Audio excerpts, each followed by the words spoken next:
प्यारे दोस्तों, बहुत-बहुत स्वागत है आपका अपने चैनल यूजीसी नेट साहित्य दर्पण में। आप सभी को सुप्रभात, गुड मॉर्निंग। अ, आपको पता है फ्रेंड्स कि हम 1000 प्रश्नोत्तरी सीरीज़ कर रहे हैं। उन 1000 प्रश्नोत्तरी के अंतर्गत हमने काफ़ी कुछ टॉपिक को पढ़ा है। आज का टॉपिक हमारा छायावाद का है, तो मैं चाहती हूँ कि छायावाद को प्रारंभ करने से पहले मैं आपको ये बता दूँ कि छायावाद का वो कौन-कौन सा टॉपिक है जो बहुत इम्पोर्टेंट है और जिसको आपको पढ़ लेने हैं, ठीक है? जिसका अध्ययन आपको करना है, तो सबसे पहला टॉपिक है जिसको आप नोट करिएगा और आप अभी कॉपी पेन लेकर बैठिए और आपको जो चीज़ें मैं बता रही हूँ, प्रश्नोत्तरी प्रारंभ करने से पहले उसको आप नोट कीजिए। तो सबसे पहले आपको नोट करना है छायावाद के प्रवर्तक और उनके प्रस्तोता विद्वान, कि किस विद्वान ने छायावाद को का प्रवर्तक किसे स्वीकार किया है। फिर दूसरी चीज़ आपको नोट करनी है छायावाद की विशेषताएँ। तीसरी चीज़ आपको नोट करनी है छायावाद के संबंध में विभिन्न विद्वानों के मत, कि किस विद्वान ने छायावाद के संबंध में क्या मत व्यक्त किए हैं। यदि आपको ऐसा लगता है कि ये इसकी आपके आपके पास कोई पीडीएफ नहीं है या इसका कोई मटेरियल नहीं है कि छायावाद के संबंध में किस विद्वान ने क्या मत व्यक्त किए हैं, तो उसका वीडियो आप कमेंट सेक्शन में बता दीजिएगा, तो मैं उसका वीडियो अलग से अपलोड कर दूंगी। फिर आपको पढ़ना है छायावाद के प्रमुख कवि और उनकी रचनाएं, जो जो कि आपको पता है कि छायावाद के जो प्रमुख कवि हैं वो कौन कौन से हैं, है ना? उनकी प्रमुख रचनाएँ आपको फ्रेंड्स रट लेनी है। इससे पहले जितने तथ्य मैं बता रही हूँ, वो भी आपको रटने के लिए ही बता रही हूँ, ठीक है? ये सभी की चीज़ें यहाँ समझने के लिए नहीं है, काफ़ी चीज़ें रटनी है। फिर आपको पढ़ना है आँसू और जो कामायनी है, कामायनी के संबंध में कहे गए विद्वानों के कथन, कि किस विद्वान ने कामायनी के संबंध में क्या तथ्य व्यक्त किए हैं। फिर एक बात और आपको पढ़नी है कि कौन से कवि छायावादी कवि हैं, वो किस दर्शन से प्रभावित हैं, ठीक है? यहाँ से प्रश्न बनते हैं। अच्छा, जितने टॉपिक मैं भी बताती जा रही हूँ, वहाँ सभी से प्रश्न बनते हैं। इसलिए मैंने कहा कि छायावाद को शायद मैं फिर दोबारा पढ़ाने के लिए आ पाऊँ या नहीं, क्योंकि पाठ्यक्रम इतना बड़ा है, तो मैं चाहती हूँ कि वहाँ पर हम इसके आगे हम पढ़ते चले जाएँगे। तो छायावाद के संबंध में किस विद्वान ने क्या मत व्यक्त किए हैं, वो आपको देखना है। अच्छा हाँ, कौन-सा छायावादी किस दर्शन से प्रभावित है, ये देखना है। फिर एक तथ्य आपको और देखना है कि छायावाद के कवियों की प्रथम और अंतिम रचनाएँ भी देखनी है आपको, ठीक है? ये आपको याद रखने हैं। फिर आपको याद रखना है कि किस छायावादी कवि को किस उपनाम से पुकारा जाता है, ठीक है? ये कुछ 7-8 तथ्य हैं, आप इसको वीडियो को पॉज़ करके नोट करिएगा और इसको आप लिख लीजिए। इसके बाद आप देखिए कि क्या इन तथ्यों से आप अवगत हैं या इनसे रिलेटेड स्टडी मटेरियल आपके पास है? यदि नहीं है, तो आप मुझे कमेंट सेक्शन में बता सकते हैं। मैं 24 आवर आपके लिए अवेलेबल हूँ। और आपको पता है आप मेरे टेलीग्राम ग्रुप पर आप जॉइन हैं, तो आप मुझे वहाँ कमेंट सेक्शन में वहाँ भी आप जो मुझे पर्सनल मैसेज कर सकते हैं, तो के आप अपने जो भी आप प्रॉब्लम है, वहाँ भी आप शेयर कर सकते हैं। मेरे पास जितने भी स्टडी मटेरियल मैं आपको सेंड करती चली जाऊँगी, ठीक है? तो फ्रेंड्स, हम 1000 प्रश्नोत्तरी कर रहे हैं, बता रही हूँ कि जो 1000 प्रश्नोत्तरी है, वो बहुत ही इम्पोर्टेंट है। वो सभी प्रश्न इतने महत्वपूर्ण हैं, मैं चाहती हूँ कि गागर में सागर भरने का काम करो, ठीक है? बहुत कम प्रश्नोत्तरी के माध्यम से मैं आपको ये बता सकूँ कि इस तरह के प्रश्न बनते हैं, तो आप इसको नोट करिएगा, इसको लिखिए, इन प्रश्नों को आप 2 से 3 बार रिवाइज़ कीजिएगा या वीडियो को 2 से 3 बार देखिएगा, तो आपको आइडिया लग जाएगा कि कैसे-कैसे प्रश्न आने वाले हैं, ठीक है? तो चलिए चलते हैं मोबाइल स्क्रीन पर और प्रारंभ करते हैं अपनी प्रश्नोत्तरी को। तो आज का हमारा जो पहला प्रश्न है, प्रश्न दिया गया है कि जब वेदना के आधार पर स्वानुभूतिमयी अभिव्यक्ति होने लगी, तब हिंदी में उसे छायावाद नाम से अभिहित किया गया। यह कथन किस आलोचक का है? तो इसका करेक्ट ऑप्शन बता दूं फ्रेंड्स, आ नंबर सही है, जयशंकर प्रसाद जी का, ठीक है?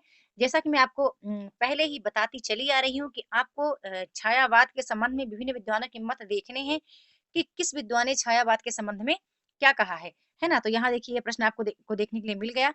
चलते हैं, दूसरा प्रश्न दिया गया है कि निम्न कविताओं में से छायावाद का प्रारंभ किस कविता से मानना उपयुक्त है? तो इसका जो करेक्ट ऑप्शन है वो स नंबर सही है, जूही की कली। फिर अगला प्रश्न है हमारा कि छायावाद का प्रयोग 2 अर्थों में समझना चाहिए। एक तो है शैवाद के अर्थ में और दूसरा काव्य शैली या पद्धति विशेष के व्यापक अर्थ में। यह कथन किस आलोचक का है? तो इसका जो करेक्ट ऑप्शन है वो ब नंबर सही है, आचार्य रामचंद्र शुक्ल का कथन है।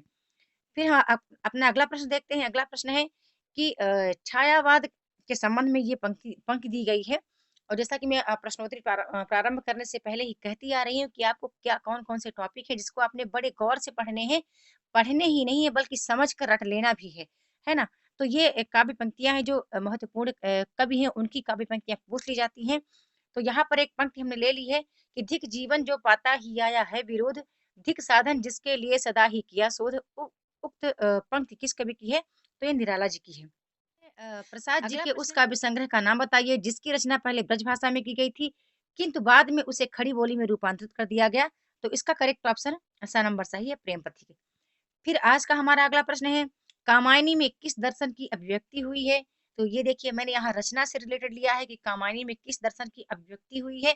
वहीं मैं प्रश्नोत्तरी प्रारंभ करने से पहले भी कह चुकी हूँ कि आपको ये भी देखना है कि कौन से कवि हैं जो किस दर्शन से प्रभावित हैं, ठीक है? जैसे वर्मा जी हैं, प्रसाद जी, पंत जी, निराला जी, तो आपको देखना है। ये सभी तथ्य आपको पुस्तकों में मिल जाएँगे, जो हमारी ऑथेंटिक पुस्तकें हैं वहाँ से आपको मिल जाएँगे, ठीक है? यदि अभी भी आपको दिक्कत हो रही है तो आप मुझे कमेंट में बता सकते हैं, उसके लिए मैं आपको वीडियो उपलब्ध करवा दूँगी। तो इसका हमारा करेक्ट ऑप्शन है शैव दर्शन से। अगला प्रश्न है फ्रेंड्स, और मैं चाहती हूँ जो अगला प्रश्न है इसका उत्तर आप मुझे दीजिएगा कमेंट सेक्शन में कि सरोज स्मृति में सरोज कौन है? निराला की पत्नी है, निराला की पुत्री है, निराला की माता है या निराला की प्रेमिका है? तो इसका उत्तर मुझे आप दीजिएगा। ठीक है, चलते हैं अगले प्रश्न की ओर। अगला प्रश्न है, निराला की साहित्य साधना नामक ग्रंथ के रचयिता कौन है? ये इंपॉर्टेंट है। इसको मैंने ले लिया है फ्रेंड्स क्योंकि एग्जाम में 1-2 बार पूछा जा चुका प्रश्न प्रश्न है। तो इसका करेक्ट ऑप्शन है डॉक्टर रामविलास शर्मा जी। अगला प्रश्न है, पंत जी की किस काव्य कृति में भाषा, अलंकार, छंद, शब्द चयन के संबंध में एक लंबी भूमिका है? तो इसका जो राइट आंसर है बता दूं, स नंबर सही है, पल्लव है। और आपको पता है कि पल्लव को मैंने फुल भी कहा गया है और पल्लव के संबंध में भी कुछ विद्वानों ने अलग-अलग कथन भी व्यक्त किए हैं। तो आप इसको देख लीजिएगा क्योंकि पल्लव इनकी पंत जी की बहुत इंपॉर्टेंट रचनाएं, इंपॉर्टेंट सभी इनकी रचनाएं हैं, लेकिन पल्लव को आप अलग से पढ़िएगा। अगला प्रश्न है, परिवर्तन कविता का मूल स्वर क्या है? तो इसका जो राइट आंसर है द नंबर सही है, सब कुछ परिवर्तनशील है, ठीक है? इसका ये मूल स्वर दिया गया है।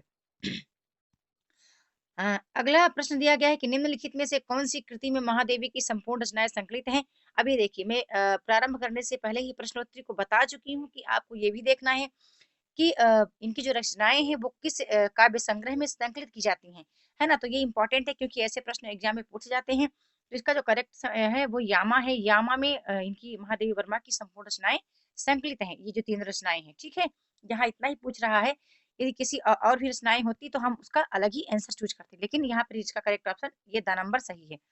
अगला प्रश्न है, ओज और औदांत्य का कवि किसे कहा गया है?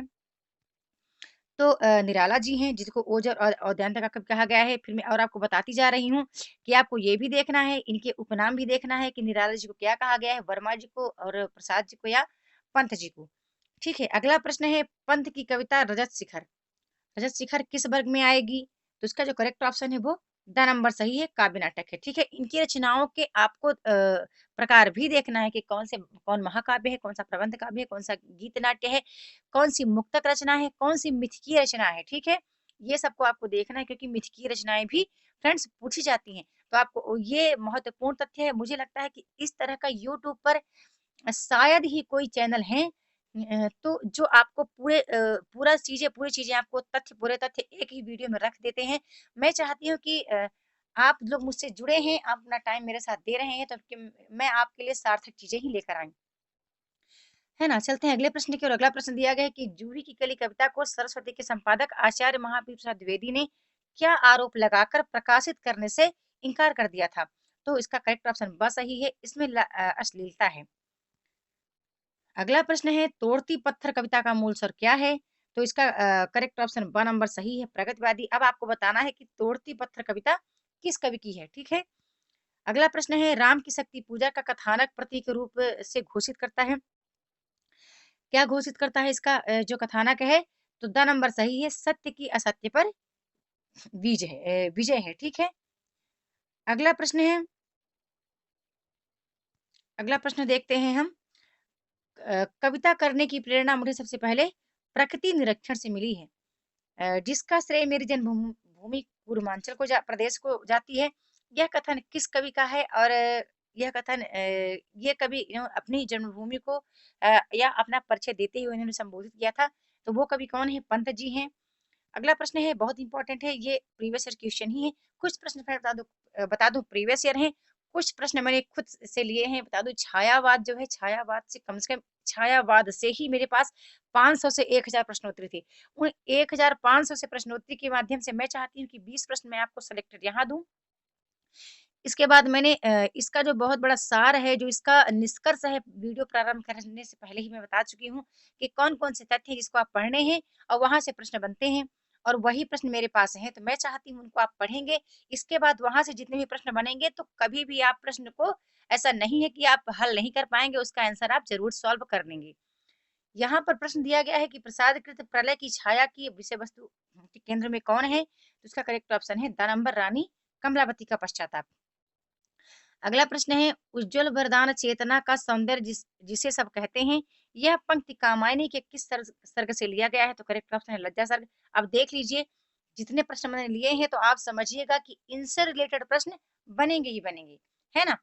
तो आप इनके जो कामायनी के जो सभी सर्ग हैं, 15 सर्ग में, तो जो इम्पोर्टेंट है, जो हमारे पाठ्यक्रम में लगे हैं, उनका अध्ययन आप जरूर कीजिए। आज का हमारा अंतिम प्रश्न है, कामायनी के संबंध में यह कथन किसका है? यह मानव चेतना के विकास का महाकाव्य है, तो डॉक्टर नगेंद्र ने किया है। मैंने वीडियो प्रारंभ करने से पहले ही कहा कि आंसू और कामायनी के लिए कौन कौन से विद्वान हैं जो जिन्होंने अपने कथन, अपने मत व्यक्त किए हैं, तो उसका भी अध्ययन आपको कर लेना है। तो फ्रेंड्स, ये वीडियो बस यहीं तक है। इस प्रश्नोत्तरी सीरीज को मैं चलाती रहूंगी जब तक हमारे 1000 प्रश्न कंप्लीट नहीं हो जाएंगे, और बहुत महत्वपूर्ण बताती जाऊंगी। तो बस आज की वीडियो में इतना ही। आपको आज की क्लास कैसी लगी, लाइक और कमेंट के माध्यम से अपना फीडबैक मुझ तक आप सेंड कर सकते हैं। तो वीडियो के साथ बने रहने के लिए बहुत बहुत धन्यवाद।